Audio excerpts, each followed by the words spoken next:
Itu pendapat dia yang lama. Dia panggil Qaul Qadim. Atau Mazhab Qadim. Mazhab lama dia lah masa dia di Baghdad. Dia keluar daripada Hijaz, Madinah tu, berguru Imam Malik, dia pergi Baghdad. Masa tu, pendapat dia banyak mirip dengan guru dia lah. Tapi after years, selepas beberapa tahun, dia belajar balik, kaji balik, rujuk balik. Dia pergi ke Mesir. Masa dia di Mesir tu, tuan, boleh kata sebahagian besar daripada pendapat dia berbeza dengan pendapat lama dia dan berbeza dengan guru dia sendiri. Sebab tu bila dia pergi ke Mesir, dia bertelaga dengan tokoh besar mazhab Maliki di Mesir. Nama dia Al-Imam Al-Ashhab rahimahullahu ta'ala. Sampai ada anak murid Imam Ash'ab kata, aku dengar Imam Ash'ab ni berdoa supaya Imam Syafi'i mati. Allahumma amit asy-Syafi'i walau lam tumithu lan darasa mazhabu Malik. Wahai Allah, kamu matikanlah Syafi'i. Kalau kau tak matikan Syafi'i, akan hilanglah mazhab Malik. Tak tahulah betul tidak kan. Nukilan. Cerita dalam kitab ni kadang ada betul benda-benda begitu tuan. Ada tak betul. Kita tak tahulah betul tu tidak. Tapi ada disebutkan begitu. Siapa doa suruh mati ya. Tak tahulah betul tidak. Kadang nukilan dalam kitab ni ada betul ada tidak tuan. Sebab tu saya sokonglah mufti wilayah tuan yang baru ni. Ustaz saya Mustamah Ustaz Ahmad Fadil ni. Dia very good kan. Di mana dia pun melarang dan ceramah dia sebelum benda ni. Kita ni sebar saja apa yang ada dalam buku dalam kitab. Kalau benda tu tak berapa nak betul, tak payahlah. Yalah. Kita ustaz yang ada ilmu, ada pertimbangan. Kita tengoklah macam mana, bukan semua benda boleh kita sebarkan. Saya pun 2-3 hari lepas ada orang nukil daripada kitab. Daripada bukan kata imam-imam mazhab macam Imam Syafi'i, Imam Malik, Imam Ishaq ni besar lagi. Ibnu Sirin, ulama tabi'in tuan-tuan lepas sahabat tabi'in kan. Antara tokoh besar adalah berapa tokoh besar ni? Ibnu Sirin. Di mana Ibnu Sirin kata man labisa al-hiza al-aswad sayarithu an-nisyan. Ibnu Sirin kata, saya tak tahulah dalam buku mana, tapi dia kata dia nak galakkan orang supaya tidak pakai kasut warna hitam. Dan dia nukillah pendapat Ibnu Sirin, kata-kata Ibnu Sirin. Ibnu Sirin kata, siapa-siapa yang pakai kasut hitam, dia akan mewarisi kelupaan. Dia akan jadi nyanyuk. Saya memang suka kasut hitam. Kasut sekolah saya hari ni, saya dah mengajar 18 tahun. 18 tahun kasut hitam. Dan saya yakinlah, cikgu-cikgu takkan pakai kasut lelaki lah, selain daripada kasut hitam. Selipar saya pergi tengok selipar kat luar tu. Tak payah tengok lah, tunjuk aja. Memang kala hitam. Tuan-tuan pakai kala hitam tak selipar? Lepas ni tukar. Yang pakai kala hitam. Nanti nyanyuk sebelum tua.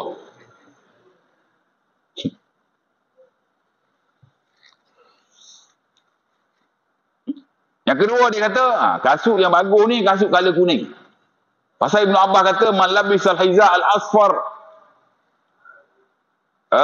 saya kunu masruran atau kamaka. Dia kata siapa-siapa yang pakai kasut kala kuning, bukan kuning betul-betul kuning tu, kala guni lah, dia kata kala guni, kuning-kuning, kata awa-awa.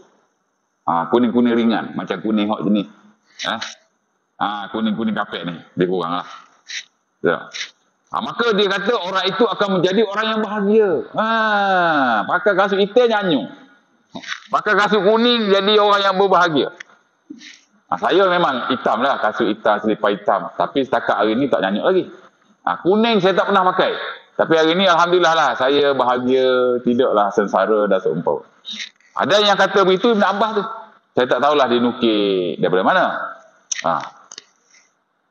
Saya pun tanya lalu tuan, 7 soalan saya tanya dia.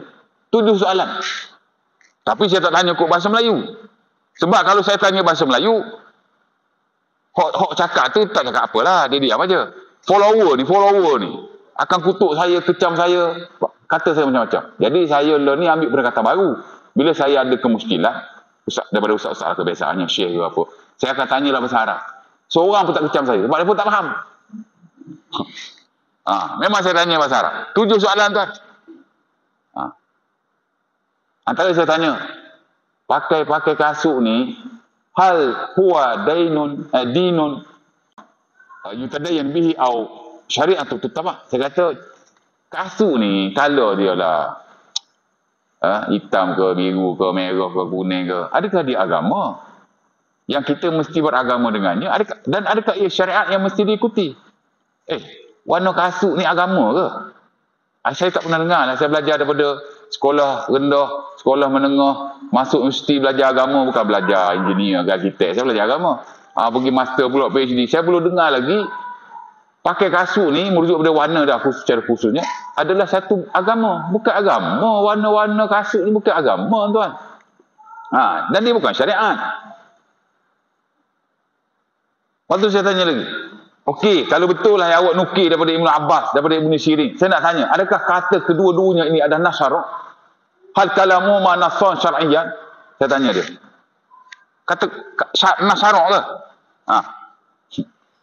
Ada lagi dah 5 soalan yang lain. Ala kulli hal, saya ada sebut juga. Saya kata kalau orang kafir dengar ni, atau tengok video awak ni, dia akan kata, betapa sempitnya agama ini. Warna kasut pun boleh berkesan kepada kehidupan. Boleh jadi nyanyuk lah. Boleh bahagia lah. Mana tak ada apa-apa pun. Ya tak? Nak cerita begitu tuan-tuan.